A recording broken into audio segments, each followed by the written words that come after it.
विश्वासघात की लहरी।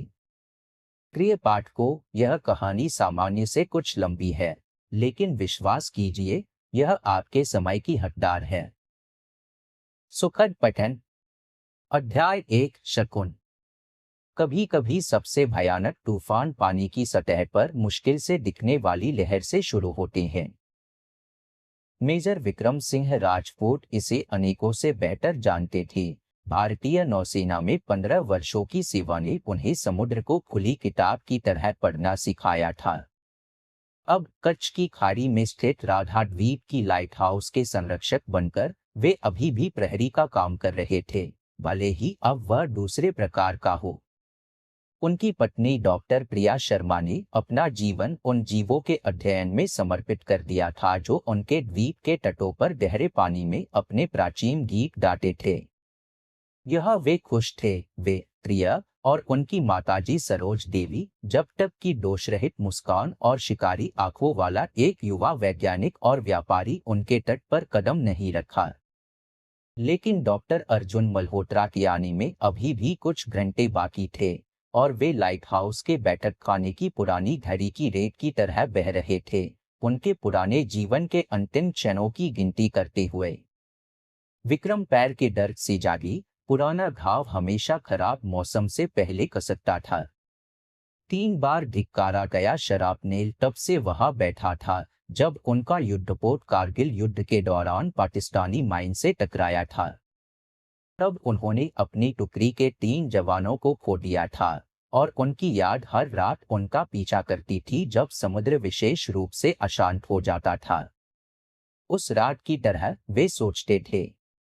पानी बिल्कुल वैसा ही था, तेल की तरह काला, सफेद झाग के साथ, मानो भयावह मुस्कुराहट में दांत निकाले हो। वे खिड़की के पास लंडराते हुए गए। प्रिया पहले से ही नहीं थी, वह हमेशा सुबह की निगरानी के लिए निकलती थी, मौसम चाहे जो भी हो। वैसी ही थी उनकी पत्नी, अपनी डॉल्फिन के साथ, जुनूनी दूरबीन और नोटबुक के साथ घंटों बारिश में भीगने को तैयार। कभी कभी विक्रम को लगता था कि वह इन विशाल जीवों को लोगों से बेहतर समझती है। शायद इसीलिए उसने उनसे शादी की थी। उनमें भी कुछ डॉल्फिन जैसा था, एक मौन स्थिरता और चुने हुए रास्ते के प्रति वफादारी। लाइट हाउस तेज होती हवा से किरकिराया। विक्रम निगरानी कक्ष में गए, जहां हर वस्तु अपनी निर्धारित जगह पर थी। वे यहाँ वही अनुशासन बनाए रखते थे जो अपने अंतिम युद्धपोत के कैप्टन ब्रिज पर था। लेंसें चमकाकर साफ की गई थी, कई शाम, जैसे पिछले 5 वर्षों से हर शाम निगरानी रजिस्टर नए पन्ने पर खुला रखा गया था। भारी बादलों के बीच से सूरज की पहली किरणें मुश्किल से फूट रही थी जब उन्होंने उन्हें देखा। डॉल्फिन वे अजीब तरीके से घूम रहे थे, बिल्कुल सामान्य से अलग। विक्रम ने कई बार इन शानदार जीवों को देखा था। वे उनकी सुबह की दिनचर्या का हिस्सा थे, जैसे तेज कॉफी का कप और रजिस्टर में नई प्रविष्टि।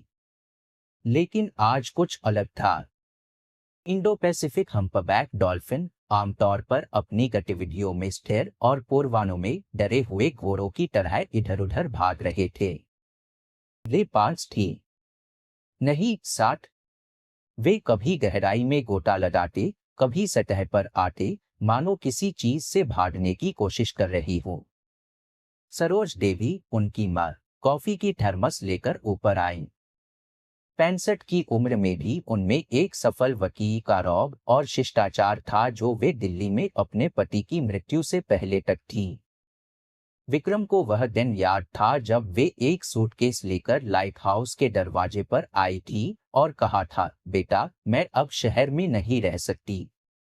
समुद्र ने तुम्हारे बाबूजी को ले लिया, अब इसे मेरी देखभाल करनी चाहिए। तब से वे उनकी छोटी दुनिया का अभिन्न अंग बन गई थी, अपनी बुद्धि और अंतर्दृष्टि लेकर आई थी। डॉल्फिन के साथ कुछ गड़बड़ है, उन्होंने समुद्र की तरफ देखे बिना ही कहा। सरोज देवी हमेशा जानती थी, बस जानती थी और बस। इसी क्षण नीचे दरवाजा खुला, प्रिया वापस आई थी और सीढ़ियों पर उनके तेज कदमों से उन्होंने समझ लिया कुछ महत्वपूर्ण हुआ था। वे कमरे में दाखिल हुई। हवा से बिखरे लाल बाल, आंखों में वो खास चमक जो केवल महत्वपूर्ण खोजों के क्षणों में आती थी। डालों पर ठंडी सुबह की हवा से लालिमा, हाथों में दबी हुई वाटरप्रूफ कवर वाली पुरानी नोटबुक उनका शाश्वत साथी। विक्रम, माताजी, आप विश्वास नहीं करेंगे, वे हाफते हुए रुकी। डॉल्फिन अपना माइग्रेशन रूट बदल रही है। पिछले हफ्ते के मेरे सभी रिकॉर्ड इसकी पुष्टि करते हैं। वे पूर्व की किसी चीज से भाग रही है। कुछ उन्हें डरा रहा है। कुछ उन्हें डरा रहा है, विक्रम के दिमाग में गूंजा। उस खारी की तरह जब डॉल्फिन दुश्मन की पनडुब्बियों के आने से एक दिन पहले अचानक गायब हो गए थे। आसमान और गहरा होता गया। लहरें ऊंची होती गई, हवा तेज होती गई, अपने साथ आने वाले तूफान की गंध लेकर आई। विक्रम ने 8 टन दूरबीन की तरफ हाथ बढ़ाया और रुक गए। तट से 1 मील दूर एक छोटा अनुसंधान पोत हिल रहा था, स्पष्ट रूप से प्रकृति से जूझ रहा था। वे सीधे रीफ की तरफ जा रही है। अभी टुकड़े टुकड़े हो जाएंगे, प्रिया चिल्लाई, जिन्होंने भी पोत को देखा था। राधा द्वीप की रीफें कपटपूर्ण थी। वे पानी के नीचे छिपे शिकारियों की तरह डुबकी थी, किसी भी जहाज का पेट फाड़ने को तैयार जो बहुत पास आने की हिम्मत करे।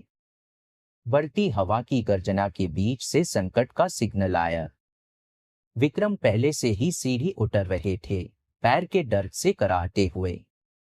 पुराने रिफ्लेक्सेस तुरंत काम आए, चाहे गोली लगा पैर कितना भी दुख रहा हो, कर्तव्य सबसे ऊपर है।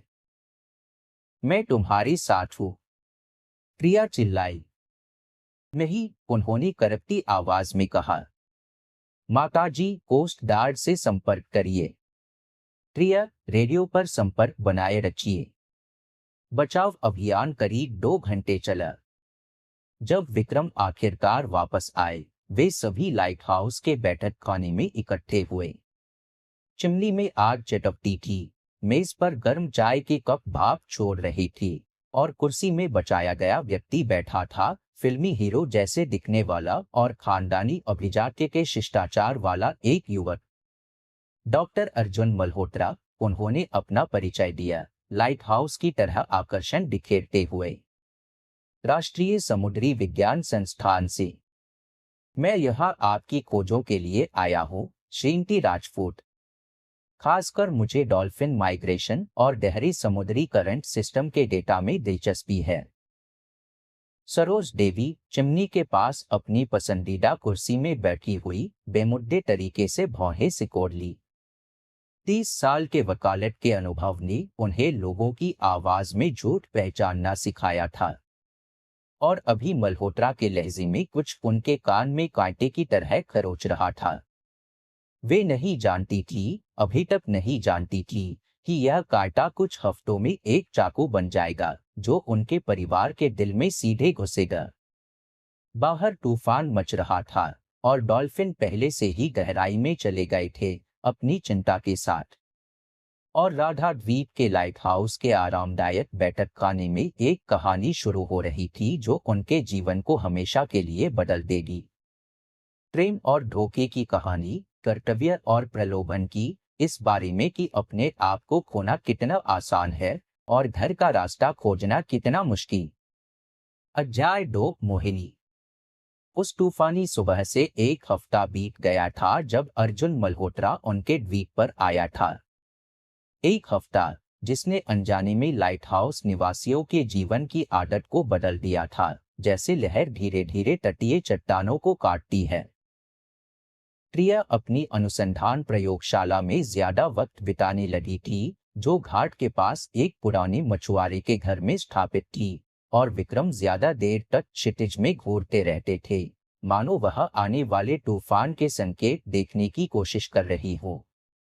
नाविक जानते हैं, सबसे खतरनाक तूफान गर्जना और गुर्राहट के साथ नहीं आते, बल्कि बिल्ली के मुलायम पंजों पर रेंगते आते हैं, भ्रामक रूप से मधुर, जब तक बहुत देर न हो जाए। इन डेटा को देखिए, प्रिया। मल्होत्रा की आवाज मखमल की तरह थी, रेशम में लिपटा सैंडपेपर। वह कंप्यूटर के ऊपर झुका था, लगभग उनके कंधे को छूते हुए। स्क्रीन पर माइग्रेशन के ग्राफ्स, तापमान के नक्शे, इको सोनार के डेटा चमक रहे थे। हम एक शानदार खोज के कगार पर हैं।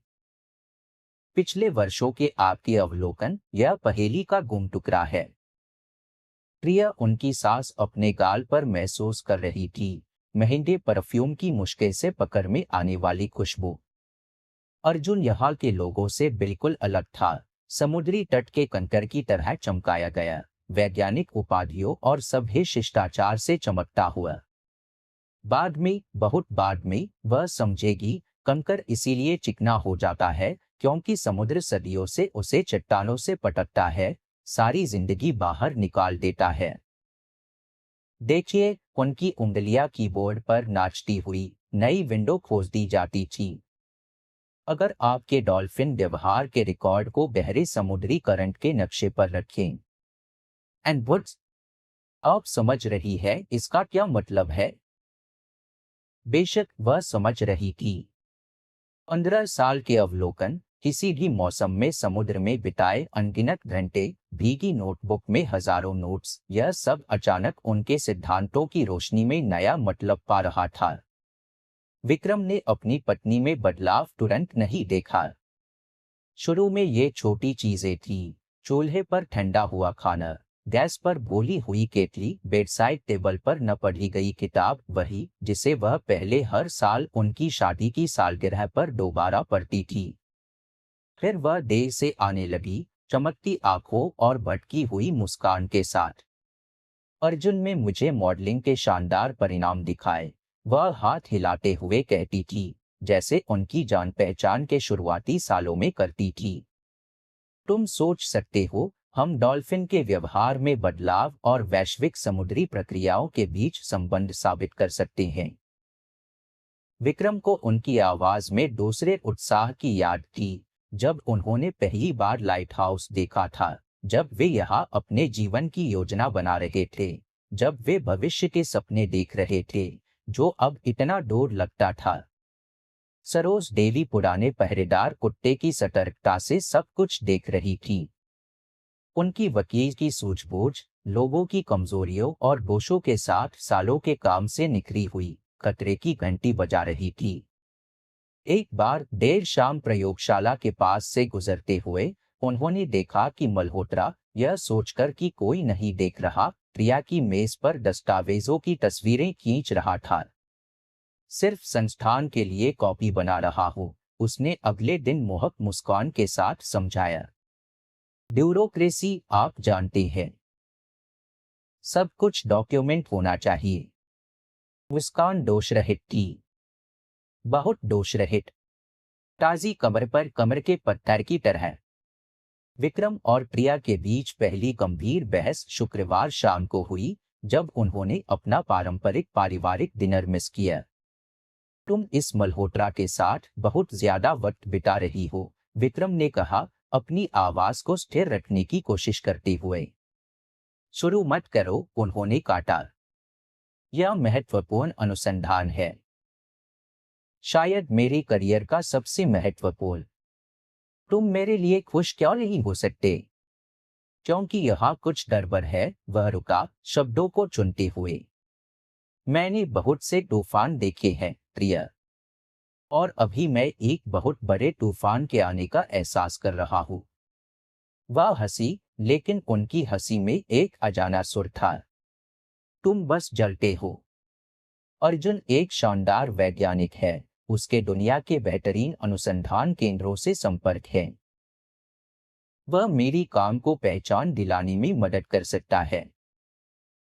और तुम्हें यकीन है कि बात सिर्फ काम की है? शब्द उनके रोकने से पहले ही निकल गए। प्रिया जम गई, जैसे उन्हें मारा गया हो। फिर मुड़कर चली गई, दरवाजे को इतनी जोर से बंद किया कि शीशे कांप गए। उस रात विक्रम देर तक लाइट हाउस के प्लेटफॉर्म पर खड़े रही, डार्ट की प्रयोगशाला की रोशनी को देखते हुए। वहां कंप्यूटर के ऊपर झुकते हुए प्रिया और मल्होत्रा कुछ डेटा देख रहे थे। उनकी छायाएं समय समय पर खिड़की में दिखती थी, साधारण कामकाजी बातचीत के लिए एक दूसरे के बहुत करीब। वह उनकी महत्वाकांक्षाओं का फायदा उठा रहा है। सरोज देवी की आवाज से वे चौंक गए। उन्हें पता नहीं चला था कि माँ ऊपर कब आई थी। मैंने ऐसा पहले भी देखा है। चतुर महिलाएं पेशेवर मान्यता के भेष में छुपी चापलूसी के सामने विशेष रूप से कमजोर होती है। विक्रम चुप रही। वे जानते थे उनकी मां लोगों के बारे में शायद ही कभी गलत होती है, और वे यह भी जानते थे कि वे कुछ नहीं कर सकते अभी तक। बस देखना, जैसे उनकी पत्नी वैज्ञानिक शोहरत की चमक और मान्यता के वालों से मोहित होकर उनसे दूर होती जा रही थी। प्रयोगशाला में बत्ती बुझ गई। कुछ मिनटों बाद दो आकृतियां बाहर निकली और प्रिया की आवाज असामान्य रूप से बुलंद शांत बंदरगाह में गूंजी। यह अविश्वसनीय है, अर्जुन। क्या हम वाकई इसे साबित कर सकते हैं? आपके डेटा के साथ निश्चित रूप से, मल्होत्रा ने जवाब दिया। आप कल्पना भी नहीं कर सकती कि आपकी खोजें कितनी महत्वपूर्ण हैं। वे सब कुछ बदल सकती है। अध्याय 3 शंकाएं। सरोज देवी राजपूत ने 30 साल कानूनी दस्तावेजों के विवरण में शैतान की तलाश में बिताए थे। वे जानती थी सबसे महत्वपूर्ण चीज हमेशा फुटनोट में छुपी होती है, छोटे प्रिंट में, उन लापरवाह फॉर्मुलेशन में जिन्हें ज्यादातर लोग छोड़ देते हैं। इसीलिए वे उस रात नहीं सो रही थी, बार बार अनुसंधान परमिट की कॉपियां देख रही थी, जो मल्होत्रा ने लापरवाही से रसोई की मेज पर छोड़ दी थी। क्या वाकई लापरवाही से छोड़ा था?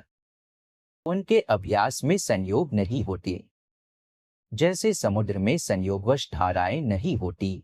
सब कुछ निश्चित नियमों के अधीन होता है, बस पता होना चाहिए कि कहाँ देखना है। इन दस्तावेजों में कुछ गड़बड़ थी। मोहरें अपनी जगह पर थी, हस्ताक्षर दोष रहित लग रहे थे, लेकिन पंक्तियों के बीच कुछ अशुभ छुपा था, जैसे पानी की चिकनी सतह के नीचे रिफे। व्यापक समुद्री विज्ञान अनुसंधान का संचालन, डेटा एकत्रित करने और विश्लेषण का अधिकार, विशेष उपकरण स्थापित करने की संभावना, वैज्ञानिक अभियान के लिए सामान्य फॉर्मुलेशन। लेकिन फिर अतिरिक्त प्रावधान भाग में उन्होंने वह पाया जिसकी तलाश थी। हे भगवान, सरोज देवी ने फुसफुसाया, छोटे टेक्स्ट को बेहतर देखने के लिए चश्मा पहनते हुए। जो यहाँ है। इसी समय विक्रम अपने पुराने कार्यालय में बैठे थे, जो लाइट हाउस के एक कमरे में स्थापित था, और एक गैर आधिकारिक रेडियो बातचीत कर रहे थे।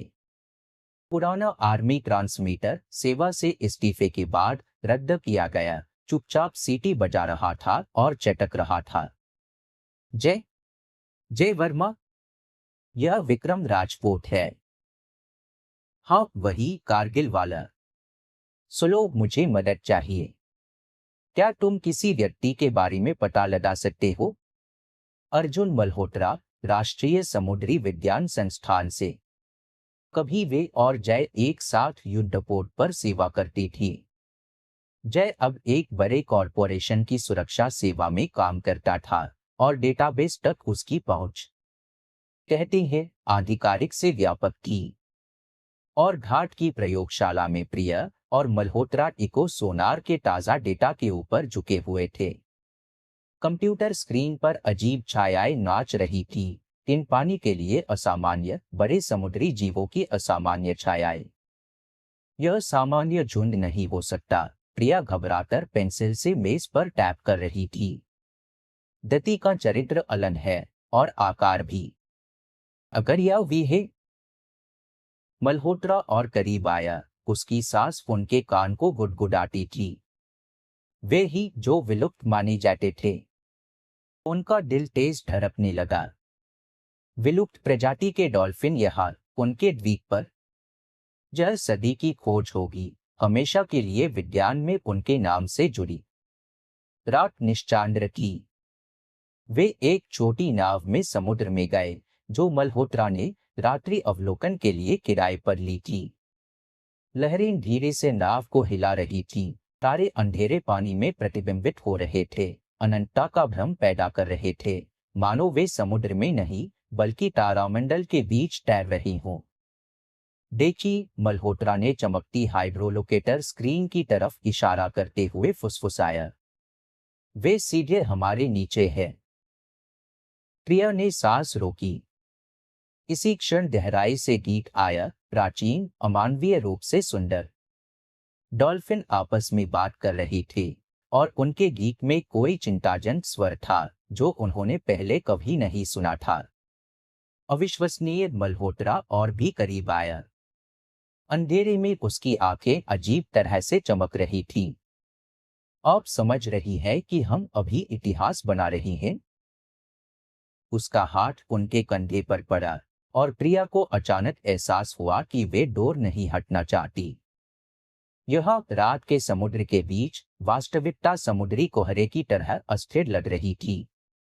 उसके होंठ और करीब आ रहे थे। इस रात नाव पर उनके रिश्ते हमेशा के लिए कामकाजी नहीं रह गए।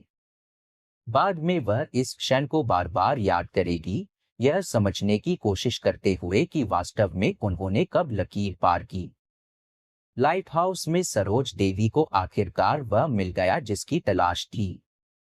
कानूनी फॉर्मुलेशन की पंक्तियों के बीच जलक्षेत्र के औद्योगिक उपयोग की संभावना के मूल्यांकन के लिए तैयारी कार्य करने का अधिकार छुपा था। पहली नजर में निर्दोष लगने वाला वाक्य, लेकिन वे जानती थी कि कॉर्पोरेट वकीलों की भाषा में इन शब्दों का क्या मतलब होता है। वे कॉफी बनाने के लिए रसोई में उतरी और खिड़की पर जमकर बह गई। समुद्र के अंधेरे में एक रोशनी टिमटिमा रही थी, मल्होत्रा की न। वह बोर्ड पर उनकी बहू लग रहा था, एक ऐसे व्यक्ति के साथ खतरनाक खेल में खुद को खो रही थी जिसके वास्तविक इरादे और स्पष्ट हो रहे थे। विक्रम भी नहीं सो रहे थे। जयनी जांच के पहले परिणाम भेजे थी और वे चिंताजनक थी।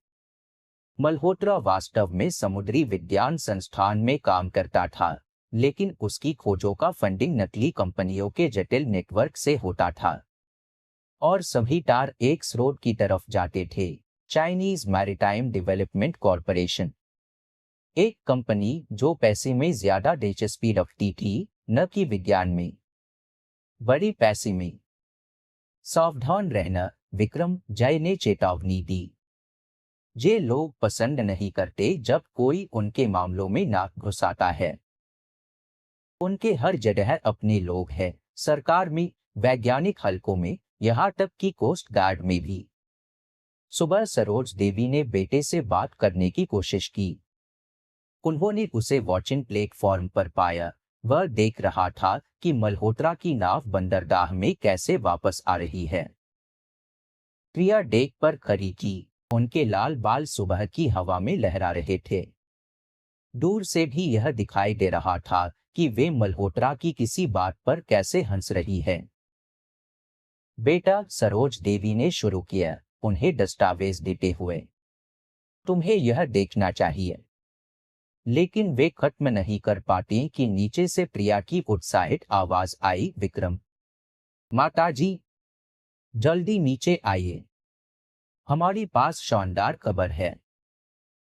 उस क्षण उनमें से कोई नहीं जानता था कि यह खबर उनकी आदत की दुनिया के अंत की शुरुआत होगी। जैसा कि कोई भी नाविक कहेगा, तूफान से पहले की शांति विशेष रूप से भ्रामक होती है। अध्याय 4, सच्चाई। सच्चाई ज्वार की तरह होती है, इसे कुछ समय तक रोका जा सकता है, लेकिन जल्दी या बाद में यह पूरे तट को ढक लेती है। मेजर विक्रम सिंह राजपूत को इसका पता सुबह सुबह चला जब आर्मी ट्रांसमीटर गूंजा और जय वर्मा की आवाज ने लाइट हाउस की पूर्व प्रभाती शांति को चीरा। कुछ खबरें खड़े होकर सुनना बेहतर होता है। गोली या पेट में घूसे की तरह, अगर गिरना है तो कम से कम अपनी ऊंचाई से। विक्रम, तुम बैठे हो। तुम्हें बैठ जाना चाहिए। पुराने दोस्त की आवाज तनावपूर्ण लग रही थी। मैंने तुम्हारे मल्होत्रा और उसके नियोक्ताओं के बारे में कुछ खोदा है, जो हमारे सोचने से कहीं ज्यादा गंभीर है। Chinese maritime development corporation.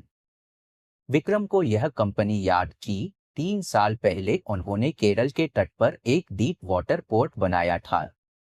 स्थानीय मछुआरे कहते थे कि इसके बाद मछली चली गई और डॉल्फिन और व्हेल खाड़ी में आना बंद कर दिए। पर्यावरणविदों ने विरोध किया, लेकिन उनकी आवाजें बुलडोजर के शोर और सिक्कों की खनक में दब गईं। वे यहाँ भी वही करने की योजना बना रही हैं। विक्रम टैंकर टर्मिनल, पोर्ट सुविधाएं, औद्योगिक क्षेत्र, और यह सब तेल और ईंधन की शाश्वत परत में होगा। तुम्हारा द्वीप आदर्श जगह है। गहरा पानी, संरक्षित खाड़ी, न्यूनतम स्थानीय आबादी। विक्रम देख रहे थे कि सूरज की पहली किरणें समुद्र को खूनलाल रंग में कैसे रंग रही है। सुबह लाल आसमान नाविक को नहीं पसंद। पुरानी कहावत कभी इतनी उपयुक्त नहीं लगी थी। और मल्होत्रा? उन्होंने पूछा, हालांकि वे पहले से जानते थे जवाब। वह उनका आदमी है। सीत्र तैयार करने में विशेषज्ञ है। कहते हैं तैयारी में कमजोर जगह ढूंढता है, भरोसे में घुसता है। उसके पीछे 3 पोर्ट्स और 2 बर्बाद अभयारण्य हैं, और एक भी वास्तविक वैज्ञानिक अनुसंधान नहीं। नीचे दरवाजा खुला। प्रिया अपनी एक और रात्रि निरीक्षण से वापस आई थी। सीढ़ियों पर उनके कदम हल्के लग रहे थे, लगभग नाचते हुए। वे पिछले दिनों खुश थी, बहुत खुश। विक्रम रसोई में आए, जहां सरोज देवी पहले से नाश्ता तैयार कर रही थी। उनके चेहरे पर एक नजर उनके लिए यह समझने के लिए काफी थी, कार्रवाई का समय आ गया है। मुझे निर्माण योजनाओं के दस्तावेज मिले। उन्होंने कुकबुक के ढेर के नीचे से फाइल निकाली। वे इसे खास तौर पर छुपाते भी नहीं, बस ऐसे शब्दों का इस्तेमाल करते हैं जो सामान्य व्यक्ति कानूनी शब्दकोश के बिना नहीं समझ सकता। प्रिया रसोई में आई, कुछ गुनगुनाती हुई। उनके गाल सुबह की हवा से लाल हो गए थे, आंखों में चिंगारियां नाच रही थी। विक्रम को लगा जैसे दिल सिकुड़ रहा है। वे जानते थे कि अब वे उनकी इस खुशी की दुनिया को चकनाचूर कर देंगे। हमें बात करनी होगी। उनकी आवाज उनकी चाही से कम गूंजी। मेशट? वे मुस्कुराई, अलमारी से कप निकालते हुए। अर्जुन ने मुझे मॉडलिंग के शानदार परिणाम दिखाए। अब मेरा वैज्ञानिक लेख प्रकाशित कर सकते हैं। अर्जुन मल्होत्रा वह नहीं है जो वह दिखावा करता है। कप मेज तक पहुंचने के बीच में रुक गया। प्रिया धीरे से अपने पति की तरफ मुड़ी। तुम किस बारे में बात कर रही हो? वह चाइनीज मैरीटाइम डेवलपमेंट कॉरपोरेशन के लिए काम करता है। यह सब उसकी खोजें। तुम्हारे काम में दिलचस्पी सिर्फ आड़ है। वे यहां मालवाहक टैंकरों के लिए पोर्ट बनाने की योजना बना रही है। प्रिया हंसी, लेकिन किसी तरह अनिश्चितता से। यह बस हास्यास्पद है। बकवास। तुम बस जलते हो। अर्जुन एक सम्मानित वैज्ञानिक है, जिसने कभी एक भी वैज्ञानिक काम प्रकाशित नहीं किया। विक्रम ने मेज पर जय द्वारा भेजे प्रिंट आउट रखी, लेकिन तटीय पारिस्थितिकी तंत्र को नष्ट करने में उसका समृद्ध अनुभव है। मैं विश्वास नहीं करती, लेकिन उनकी आवाज कांपी। उसने मुझे अपनी खोजें दिखाई। नकली। सरोज देवी ने उनके सामने दस्तावेजों की फाइल रखी। जैसे ये परमिट देखो, यहाँ और यहाँ क्षेत्र के औद्योगिक उपयोग के बारे में घुमावदार फॉर्मुलेशन। प्रिया बैठ गई, जैसे पैरों ने उन्हें पकड़ना मना कर दिया हो। वे दस्तावेज देख रही थी, और उनके चेहरे से रंग धीरे धीरे उड़ता जा रहा था। नहीं, वे फुसफुसाई। नहीं नहीं नहीं। इसी क्षण उनका फोन बजा। स्क्रीन पर मल्होत्रा का नाम चमका। प्रिया। उसकी आवाज उत्साहित और खुशी से भरी थी। मेरे पास शानदार खबर है। संस्थान हमारी संयुक्त खोज को ओशनोग्राफिक रिव्यू के अगले अंक में प्रकाशित करने को तैयार है। यह सफलता है। हमें मिलना होगा, विवरण पर चर्चा करनी होगी। उन्होंने पति की तरफ देखा, फिर दस्तावेजों की तरफ, फिर फोन की तरफ। उनकी आंखों में डर तैर रहा था, उस व्यक्ति का डर जिसे अचानक एहसास हुआ कि वह पतली बर्फ पर चल रहा था और अब पैरों के नीचे पहली विश्वासघाती दरार सुन रहा है। और इसके अलावा वे अपने जीवन से कल रात नाव पर हुई बात को मिटा नहीं सकती थी। मैं मैं वापस फोन करूंगी, उनकी आवाज कर्कश थी। आई हुई शांति में केवल नीचे चट्टानों से टकराती लहरों की आवाज सुनाई दे रही थी। कहीं डोर सीडल चिल्ला रहे थे, उनकी चीखें रोने की तरह लग रही थीं। यह सब मेरा काम है, प्रिया फुसफुसाई। मेरी खोजें। 15 साल के अवलोकन। तो वह सिर्फ मेरा इस्तेमाल कर रहा था। हम सभी का इस्तेमाल किया, सरोज देवी ने धीरे से सुधारा। लेकिन चेल अभी खत्म नहीं हुआ। इसी क्षण खिड़की से दिखाई दिया कि घाट के पास मल्होत्रा की नाव आ रही है। वह रास्ते से लाइट हाउस की तरफ आ रहा था, जस्ट अपने आप में आश्वस्त, चेहरे पर हमेशा की मुस्कान। एक ऐसा व्यक्ति जो चाहता है वह पाने का आदी है। कुछ लोग शार्क की तरह होते हैं, वे कभी हिलना बंद नहीं करते, कभी तृप्त नहीं होते और कभी पछतावा महसूस नहीं करते। लेकिन शार्क भी कभी कभी अनुभवी मछुआरों के जाल में फंस जाते हैं। अध्याय 5 चुनाव। कहते हैं, जीवन का सबसे महत्वपूर्ण फैसला लेने से पहले अपने दिल की बात सुननी चाहिए। लेकिन क्या करें जब दिल सच और झूठ के बीच, कर्तव्य और प्रलोभन के बीच फट रहा हो। डॉक्टर प्रिया राजपूत ने इस सवाल का जवाब उस धूसर सुबह जाना जब समुद्र ने उन्हें अंतिम उपहार दिया। समुद्र के उपहार हमेशा सुंदर पैकेजिंग में नहीं आती। कभी कभी वे दो समान रूप से दर्दनाक रास्तों के बीच चुनाव के रूप में आते हैं। वे अंधेरे में ही समुद्र में निकली, अकेली, पिछले हफ्तों में पहली बार मल्होत्रा के साथ के बिना। उनकी छोटी नाव लहरों पर भूत की तरह फिसल रही थी और दिमाग में कल विक्रम के साथ हुई बातचीत के टुकड़े घूम रहे थे।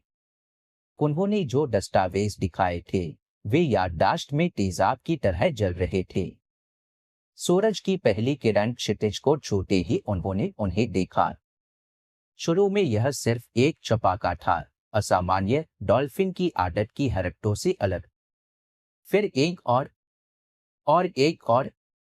हे भगवान, प्रिया फुसफुसाई, कैमरे को पकड़ते हुए। वे गहराई से उभरे, प्राचीन देवताओं की तरह, विशाल, शानदार, किसी भी ज्ञात प्रजाति से अलग। उनकी त्वचा सुबह की रोशनी में चांदी की तरह चमक रही थी और उनकी पीठ पर विशिष्ट निशान एक ऐसा पैटर्न बना रहे थे जो उन्होंने पहले केवल पुराने चित्रों में देखा था। पूर्ण स्पष्टता के क्षण होते हैं जब सभी संदेश सुबह के सूरज के नीचे कोहरे की तरह गायब हो जाते हैं। यह बिल्कुल वैसा ही क्षण था। कांपते हाथों से उन्होंने रिकॉर्डिंग का उपकरण चालू किया। हर चपाका, हर सांस, विशाल शरीरों की हर हरकत, सब कुछ कैमरे में कैद हो रहा था। विलुप्त मानी गई डॉल्फिन की प्रजाति यहाँ थी, सीधे उनके सामने, और यह सब कुछ बदल देता था। प्रयोगशाला वापस आकर उन्होंने दरवाजा बंद किया और डेटा के विश्लेषण में डूब गई। रिकॉर्डिंग उनके अनुमान की पुष्टि कर रही थी, ये वे थे, प्राचीन प्रजाति जो आधी सदी से ज्यादा समय से गायब मानी जा रही थी। फोन कंपन हुआ, मल्होत्रा का संदेश, तुम कहाँ हो? हमें मीना होगा। जरूरी। प्रिया ने कंप्यूटर स्क्रीन की तरफ देखा, जहां चांदी के डैटियों के फ्रेम रुके हुए थे, फिर फोन की तरफ। लंबे समय के बाद पहली बार वे स्थिति को क्रिस्टल स्पष्टता से देख रही थी। मल्होत्रा 1 घंटे बाद आया। वह अपने आत्मविश्वास भरे चाल से प्रयोगशाला में दाखिल हुआ, लेकिन उसकी आंखों में कुछ अलग था। कुछ शिकारी। तुम आज सुबह समुद्र में थी? सवाल नहीं, कथन। क और कुछ मिला? वे रुकी। कुछ खास नहीं।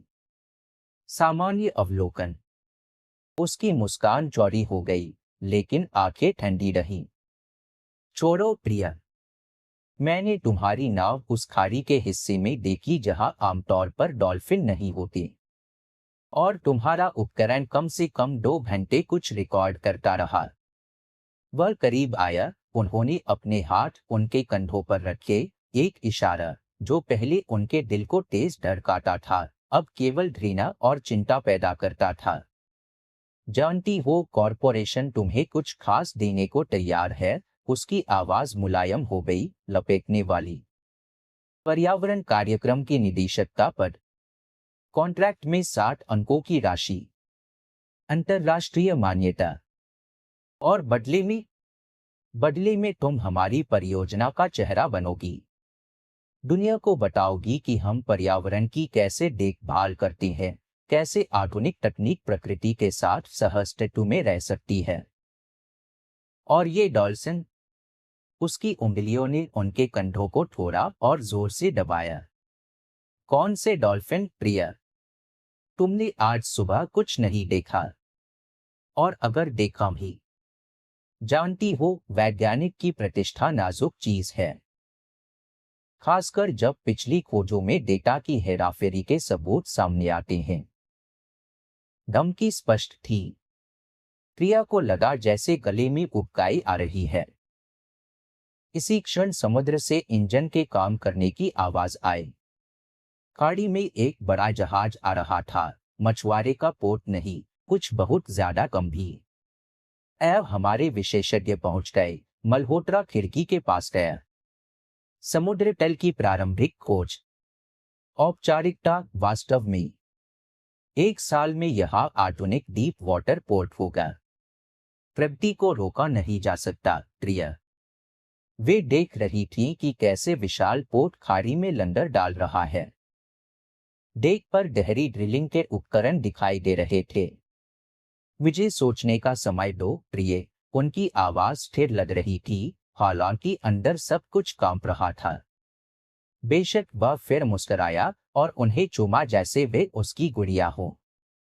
तुम्हारी पास कल तक समय है, लेकिन याद रखना, कुछ अवसर जीवन में केवल एक बार आते हैं।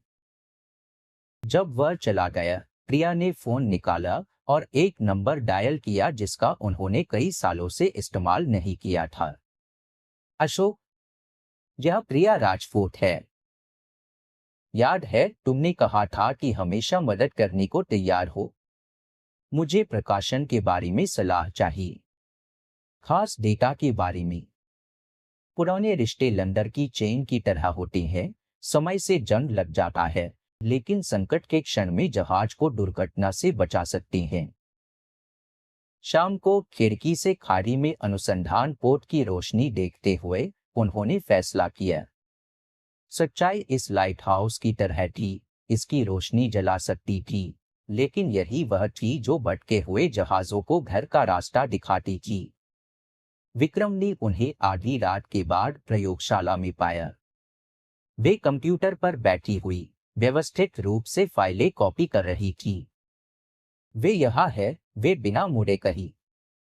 प्राचीन प्रजाति, जीवित सबूत की इन पानी को बचाना जरूरी है, और मैं इस सबूत का इस्तेमाल करने जा रही हूं। यह खतरनाक है। इस कमीने से कुछ भी उम्मीद की जा सकती है, लगता है। इसीलिए मैं उनके खेल में खेलने जा रही हूं। उन्हें लगने देती हो कि उन्होंने मुझे खरीद लिया है। इससे हमें समय मिलेगा। और इसके अलावा मेरे पास मल्होत्रा के खिलाफ एक और पट्टा है, बहुत मजबूत। विक्रम ने अपना हाथ उनके कंधे पर रखा, मल्होत्रा की तरह अधिकारपूर्वक नहीं, बल्कि धीरे से, एक ऐसे व्यक्ति की तरह जो उनके किसी भी फैसले का समर्थन करने को तैयार था। नहीं पता तुम किस बारे में बात कर रही हो, पता है कि हम कामयाब होंगे, उन्होंने कहा। 60 मेकर। अध्याय 6, तूफान। पुराने नाविक कहते हैं, असली तूफान हमेशा अचानक आता है, भले ही तुम उसका हफ्तों तक इंतजार करो। उस सुबह मेजर विक्रम सिंह राजपूत को समझ आया कि वे सही कहते थे। आसमान मिनटों में काला हो गया, जैसे ऊपर किसी ने बत्ती बुझाने का फैसला किया हो। लहरें अभी कुछ देर पहले तक मुश्किल से दिखने वाली तेजी से ऊंची हो रही थी और हवा डरावनी तेजी से बढ़ रही थी। प्रकृति पल चुनना जानती है। जैसे उसने भी इस कहानी में हस्तक्षेप करने का फैसला किया हो, सभी बिंदुओं पर आय लगाने का। चाइनीज मैरीटाइम डेवलपमेंट कॉरपोरेशन का अनुसंधान पोत सुबह सुबह खाड़ी में दिखाई दिया, सीसा जैसे बादलों की पृष्ठभूमि में एक विशाल काला द्रव्यमान। समुद्री खोजकर्ता देख पर लेकिन विक्रम जानते थे, यह नाम अर्जुन मल्होत्रा की वैज्ञानिक उपाधियों की तरह ही नकली था। क्या ये बादल हो गए हैं? सरोज देवी लाइट हाउस के वॉचिंग प्लेटफॉर्म पर बेटे के बगल में खड़ी हुई देख रही थी कि कैसे पोर्ट लंदर डालने की कोशिश कर रहा है।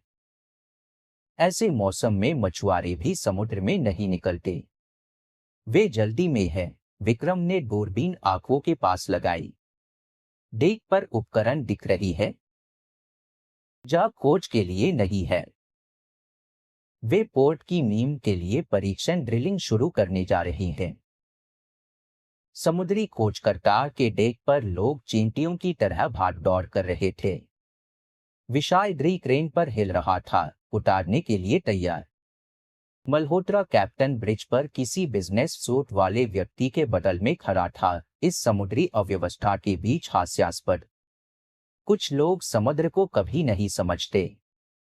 वे सोचते हैं कि तकनीक और पैसे से इसे वश में कर सकते हैं, भूल जाते हैं कि समुद्र उनसे बहुत पहले था और उन सभी से बाद तक रहेगा। तूफानी हवा का पहला झोंका पोर्ट की साइड में इतनी जोर से लगा कि वह स्पष्ट रूप से झुक गया। लहरें डेक के ऊपर से बह रही थी, बिना बंधे उपकरण को बहा रही थी।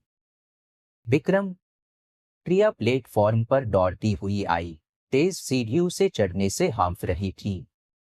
मुझे अभी मौसम स्टेशन से डेटा मिला। यह सिर्फ तूफान नहीं है, यह पिछले 50 सालों का सबसे बड़ा चक्रवात हो सकता है।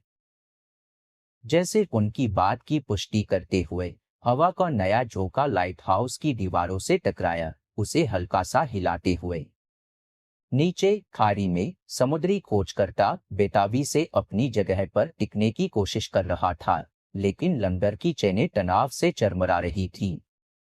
रेडियो जीवित हुआ हस्तक्षेप से कर्कश आवाज के साथ, लाइट हाउस राधा द्वीप रिसीव करें। यह समुद्री खोजकर्ता है। हमारी इंजन में समस्या है।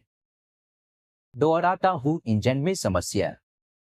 विक्रम ने माइक पकड़ा, समझ गया। क्या स्थिति है? मुख्य इंजन बंद हो गया। बैकअप चालू नहीं हो रहा। लंदर चेनें नहीं झेल सकती। जहाज पर खतरनाक सामान। नट संपर्क टूट गया।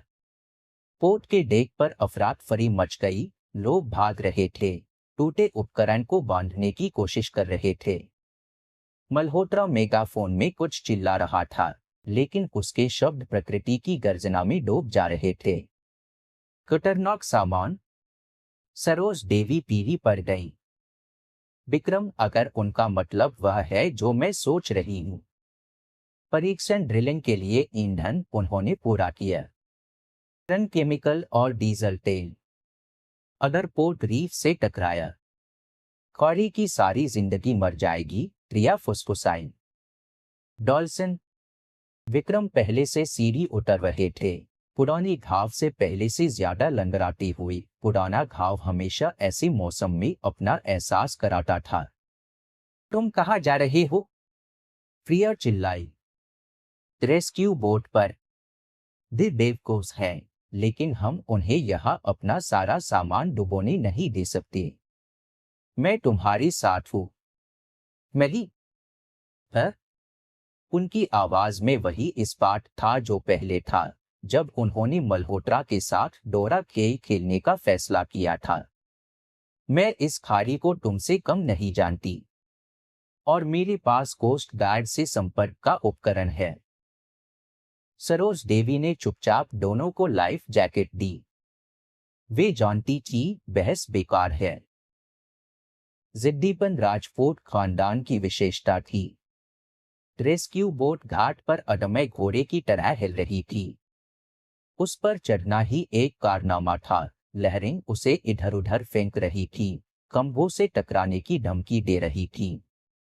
समुद्री खोजकर्ता से अब सायरन की आवाजें आ रही थीं। लहरों के बीच के अंतराल में दिखाई दे रहा था कि लोग जल्दी से लाइफ जैकेट पहन रहे हैं। मल्होत्रा ब्रिज पर इधर उधर भाग रहा था, कभी रेडियो पकड़ता, कभी सूट वाले व्यक्ति पर चिल्लाता जो अब फर्श पर बैठा था, मौत की तरह पीला। पकड़ो! विक्रम चिल्लाए, नाव को संकटग्रस्त पोर्ट की दिशा में ले जाते हुए। नई लहर ने उन्हें ऊपर उठाया और एक क्षण के लिए उन्होंने पूरी तस्वीर देखी। समुद्री खोजकर्ता दाईं तरफ झुका हुआ, क्रेन पर झूलता हुआ ड्रिलिंग उपकरण पेंडुलम की तरह, और वीव की काली छायाएं जहाज के हल के करीब और करीब आती जा रही थी। समुद्र में सेकंड अनंतता में फैल जाते हैं, खासकर वे सेकंड जब तुम समझते हो अब सब कुछ हमेशा के लिए बदल जाएगा। हल्का रीफ से पहला टक्कर बंदूक की गोली की तरह गूंजा, दूसरा विस्फोट की तरह। जहाज कांपा और ब्रिज से मल्होत्रा की चीख आई, कार्गो डिब्बा खोलो या हम सब डूब जाएंगे। जहाज को हल्का करो, यह आदेश है। प्रिया सफेद हो गई। भगवान नहीं, वे तो नहीं। विक्रम ने देखा कि कई लोग कार्गो डिब्बे की तरफ दौड़े। अगर वे इसे अभी खोलते हैं तो सारा जहरीला सामान सीधे खाड़ी में बह जाएगा। तेज! प्रिया चिल्लाई, हैंडल को पकड़ते हुए। विक्रम तेज! नाव अगली लहर पर उछली और उन्होंने देखा कि समुद्री खोजकर्ता के डेक पर असली लड़ाई शुरू हो गई। क्रू के कुछ सदस्य कार्गो डिब्बा खोलने से रोकने की कोशिश कर रहे थे, जबकि मल्होत्रा मेगाफोन में उन्हें कुछ चिल्ला रहा था। लहरें उनकी छोटी नाव को तिनके की तरह फेंक रही थी, लेकिन विक्रम जिद्दी तरीके से उसे आगे ले जा रहे थे। नौसेना में 15 साल ने उन्हें एक बात सिखाई थी, कभी कभी तूफान से बचने का एकमात्र तरीका उसकी तरफ जाना होता है। अध्याय 7 संघर्ष। ऐसे क्षण होते हैं जब समय दाढ़ी शीरे तक धीमा हो जाता है और हर सेकंड अनंतता में फैल जाता है। मेजर विक्रम सिंह राजपूत के लिए ऐसा क्षण तब आया जब उनकी रेस्क्यू बोट समुद्री खोजकर्ता के किनारे पहुंची। जहाज का विशाल हल उनके ऊपर काली दीवार की तरह लटक रहा था, पानी डेक पर बह रहा था और कहीं ऊपर मल्होत्रा के लोग जहरीले पदार्थों से भरे कार्गो डिब्बे को खोलने की कोशिश कर रहे थे। समुद्र में इंसान या तो हीरो बन जाता है या मर जाता है, तीसरा विकल्प नहीं होता। विक्रम या युद्ध से जानते थे, लेकिन अभी दाव पहले से कहीं ज्यादा थे। रस्सी की सीढ़ी। वे तूफान की गर्जना के बीच चिल्लाए। जहाज से उन्हें स्टॉर्म लाइडर फेंका गया, जो उफनती लहरों के ऊपर पेंडुलम की तरह हिल रहा था। मैं टहली! प्रिया चिल्लाई, गीली रस्सियों को पकड़ते हुए। उनके बैकपैक में वाटरप्रूफ कैमरा था। वे समझ रही थी उन्हें सबूत की जरूरत होगी। बाद में वे अपनी वीरता पर हैरान होंगी। लेकिन उस क्षण डर कुछ दूर और अवास्तविक लग रहा था, जैसे कल रात का सपना। डेक पर चढ़ना नरक में चढ़ने जैसा था। हवा उन्हें इधर उधर फेंक रही थी, लहरें बर्फीले पानी से भिगो रही थी और उनके नीचे जहाज रीफ से टकराने से करार और कांप रहा था। विक्रम आखिर में चढ़े, अपने गोली लगे पैर के दर्द से कराहते हुए। डेक पर अफरा-तफरी मची थी। क्रू का हिस्सा टूटे उपकरण को बांधने की कोशिश कर रहा था, बाकी लाइफ बोट तैयार कर रहे थे। कार्गो डिब्बे के प्रवेश द्वार पर असली लड़ाई हो रही थी। कुछ नाविक चाइनीज मैरीटाइम डेवलपमेंट कॉरपोरेशन के सूट वाले लोगों से भिड़ रहे थे। बेक! मल्होत्रा की आवाज मेगाफोन से डेक पर गूंजी। यह आदेश है। भला करके डिब्बा खोलो, वरना हम सब डूब जाएंगे। वह ब्रिज पर खड़ा था, अब वैसा चमकदार और आत्मविश्वासी नहीं जैसा आमतौर पर होता था। हवा ने उसका परफेक्ट हेयर स्टाइल बिगाड़ दिया था। महंगा सूट पूरी तरह भीग गया था और आंखों में डर तैर रहा था। अगर आप ऐसा करेंगी तो खारी की सारी जिंदगी दशकों तक के लिए मर जाएगी। प्रिया कार्गो डिब्बे की तरफ आगे बढ़ते हुए चिल्लाई। वे पहले से अपना कैमरा निकाल चुकी थी और हो रहा सब कुछ रिकॉर्ड कर रही थी। उसे चुप कराओ। मल्होत्रा ने अपने दो आदमियों की तरफ इशारा किया। इस पगली औरत को हटाओ और कैमरा छीन लो। विक्रम आगे बढ़े, लेकिन उनसे पहले क्रू का एक सदस्य, गर्दन पर डॉल्फिन का टैटू वाला एक जवान लड़का, आ गया। उन्हें मत छू, नाविक चिल्लाया। कैप्टन साहब, ये खारी को मारना चाहती हैं। ये हरामखोर सब कुछ बर्बाद करने को तैयार है। जहाज के असली कैप्टन, समुद्री हवा से पके चेहरे वाला एक सफेद बालों वाला आदमी, हिचकिचा रहा था। एक तरफ उसका जहाज खतरे में था, दूसरी तरफ समुद्र में 15 साल ने उसे समुद्र का सम्मान करना सिखाया था। मिस्टर मल्होत्रा, उसने शुरू किया, लेकिन बात पूरी नहीं कर सका। मल्होत्रा ने पिस्तौल निकाली। इसी क्षण एक नई लहर ने जहाज के किनारे से टक्कर मारी और डेक पर सभी लोग पिन की तरह गिर पड़े। विक्रम ने अपना मौका देखा। सालों की सैन्य ट्रेनिंग ऑटोमेटिक रूप से काम आई। लुढ़कना, पैर का फटकार और पिस्तौल किनारे के पार उड़ गई। मल्होत्रा गुर्राते हुए उन पर झपटा, मुक्की से चेहरे पर निशाना लगाते हुए। इस डेक पर लड़ाई मौत के साथ नृत्य है। एक गलत कदम, एक गलत हरकत और समुद्र को नया शिकार मिल जाता है। वे डेक के किनारे ही चिपक गए। मल्होत्रा बेताबी से लड़ रहा था, जैसे कोने में फंसा जानवर। किसी क्षण उसके हाथ में पाइप का टुकड़ा आ गया और उसने वार किया। विक्रम! प्रिया की चीख तूफान की गर्जना में डूब गई। वार छूकर लगा, सैन्य ट्रेनिंग ने धोखा नहीं दिया।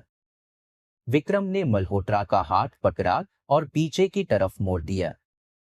पाइप खनकते हुए डेक पर लुढ़क गया। सभी सुनी। प्रिया की आवाज डेक पर गूंजी। वे अपना फोन हथियार की तरह पकड़े हुए थी। मैं लाइव ब्रॉडकास्ट कर रही हूं। सब कुछ रिकॉर्ड हो रहा है और नेट पर जा रहा है। हर व्यक्ति को अपने कामों और फैसलों की जिम्मेदारी उठानी होगी। कोस्ट गार्ड पहले से रास्ते में है। मल्होत्रा विक्रम की पकड़ में ढीला पड़ गया।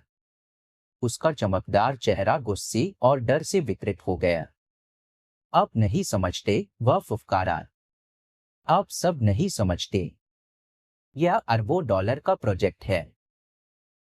वे मुझे बर्बाद कर देंगी, जैसे तुम खारी को बर्बाद करना चाहती थी। विक्रम ने उसका हाथ और जोर से मोड़ा, जैसे तुमने दूसरे अभयारण्य बर्बाद किए। इसी क्षण डेक के ऊपर हेलीकॉप्टर के इंजन की गर्जना गूंजी। कोस्ट गार्ड बिल्कुल सही समय पर पहुंचा था। जहाज और भी ज्यादा झुक गया था, पलटने की धमकी दे रहा था। सभी इवैक्यूएशन के लिए तैयार हो जाएं। लाउडस्पीकर से आवाज तूफान की गर्जना को चीरती हुई आई। दोहराता हूं, सभी इवैक्यूएशन के लिए तैयार हो जाएं। प्रिया शूटिंग जारी रखे रही, लोगों को रेस्क्यू हेलीकॉप्टर में चढ़ते हुए फिल्माते रही। उन्होंने मल्होत्रा को हथकड़ी में ले जाते हुए फिल्माया, कैप्टन को अपने डूबते जहाज को सलाम करते हुए, डॉल्फिन टैटू वाले युवा नाविक को एक बुजुर्ग मैकेनिक को रेस्क्यू बास्केट में चढ़ने में मदद करते हुए। विक्रम और प्रिया आखिरी में हेलीकॉप्टर में चढ़े। नीचे समुद्री खोजकर्ता लहरों से लड़ता रहा, लेकिन अब उसका कार्गो डिब्बा मजबूती से बंद था और जहरीला सामान सुरक्षित था। वे लहरों के बीच झलक में चांदी की पीठें देख सके। प्राचीन प्रजाति तूफान से बचने के लिए गहराई में जा रही थी। प्रिया ने कैमरा मजबूती से पकड़ा।